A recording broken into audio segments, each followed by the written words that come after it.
SLBC rescue operation లో పురోగతి లభించింది. టన్నెల్ లోపల మట్టిలో కూరుకుపోయిన నలుగురు కార్మికుల ఆచూకీని గుర్తించామన్నారు మంత్రి జూపల్లి కృష్ణారావు. నలుగురి ఆచూకీ గుర్తించిన చోట జీపీఆర్ ద్వారా మార్కింగ్ చేశామని, ప్రస్తుతం అక్కడ తవ్వకాలు జరుగుతున్నాయని చెప్పారు. రేపు రాత్రి వరకు నలుగురి వెలికితీత పూర్తవుతుందని, మిగతా నలుగురు మిషన్ కింద ఉన్నట్లు తెలుస్తోందని చెప్పారు. టన్నెల్ బోరింగ్ మిషన్ ను కట్ చేస్తున్నారని, అది పూర్తి కాగానే వారి ఆచూకీని గుర్తిస్తామన్నారు. ప్రస్తుతం సహాయక చర్యల్లో మొత్తం 11 విభాగాలు పనిచేస్తున్నాయని వెల్లడించారు.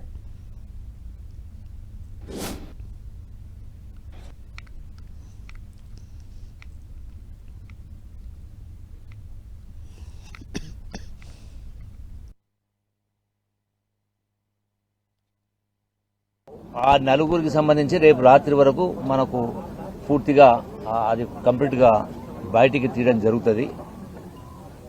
రెండవది, మిగతా నలుగురు ఆ యొక్క టీబీఎం మిషన్ ఫ్రంటేజ్లో ఉన్నారు. సో దానికి సంబంధించి వాళ్ళ అక్కడ 24 అడుగుల మేర బురద మట్టి అట్లాగే ఉన్నది.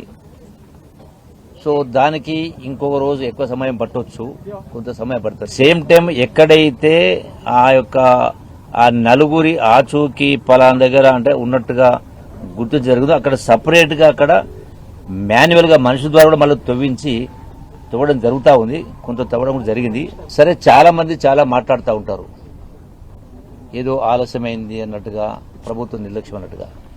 అక్కడ లోపలికి వెళ్తే తెలుస్తుంది. ఎందుకంటే